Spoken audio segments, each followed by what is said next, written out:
Hey there, today we're going to jump into a huge idea from a super famous philosopher, Friedrich Nietzsche. But don't worry, we're going to make it really simple by thinking about it like this. What if life was one big party? So let's start with a question people have been asking, well, forever. Is being alive a good thing, or is it a bad thing? Is it something we should celebrate, or is it just something we have to get through?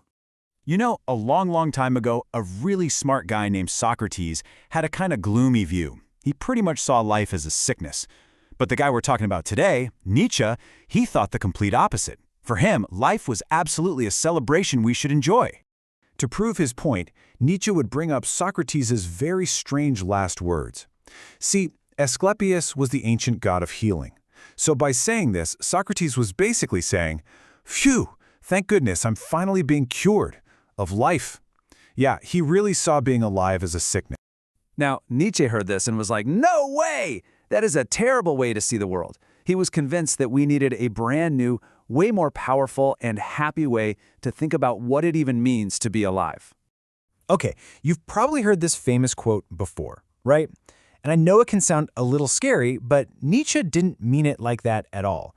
What he meant was that the old stories and the old rules that people used for hundreds of years to give their lives meaning, well, they were starting to fade away. And that left a big empty space where life's purpose used to be.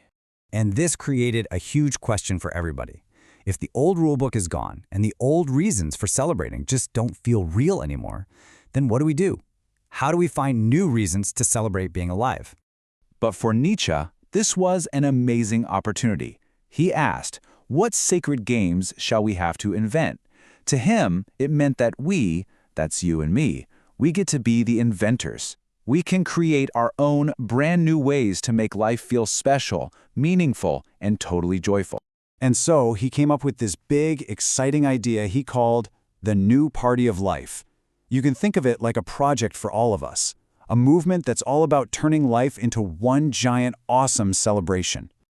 So, how do we get this party started? Well, Nietzsche gave us a simple three-step plan.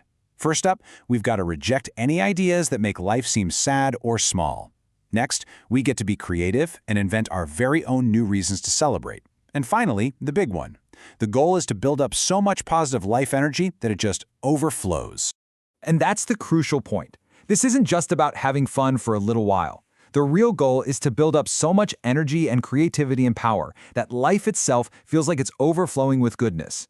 That word, superfluity, just means having way more than enough of something great. He had a term for this he called higher breeding. I know, it sounds a little complicated, but the idea is actually super simple. Just picture a gardener who is carefully helping a flower grow to be as strong and as colorful as it can possibly be. That's what he wanted for us, to help ourselves and each other reach our absolute fullest potential.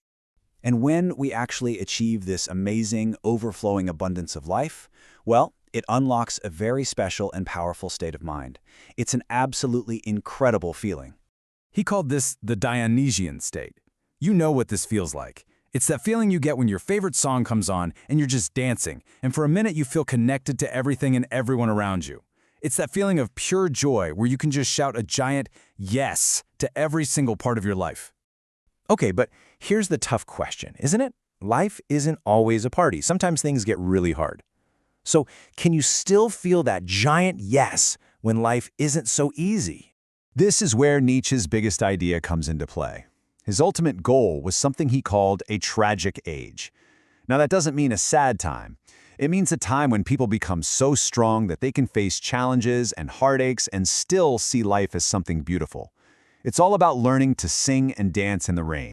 Because for Nietzsche, true strength isn't about having a perfect life with no problems. Not at all. Real strength is being able to embrace everything. The good days and the bad ones, the easy parts and the hard parts, and still be able to say, yes, I love this life and I would live it all over again. So after all this, what's the big lesson? What's the main idea we can take away from Nietzsche's party of life? Well, instead of seeing life as some kind of problem we need to fix, or a sickness, like Socrates did, Nietzsche invites us to see it as a grand project, like a piece of art that we actually get to create ourselves. Life can be a party. And you know what the best part is? It's a party where you get to invent the games, you get to write the music, and you get to celebrate being strong enough to dance through it all. And that leaves us with one final question, just for you to think about. If you are the inventor of your own celebration of life, what new games, what new songs, and what new joys are you going to create?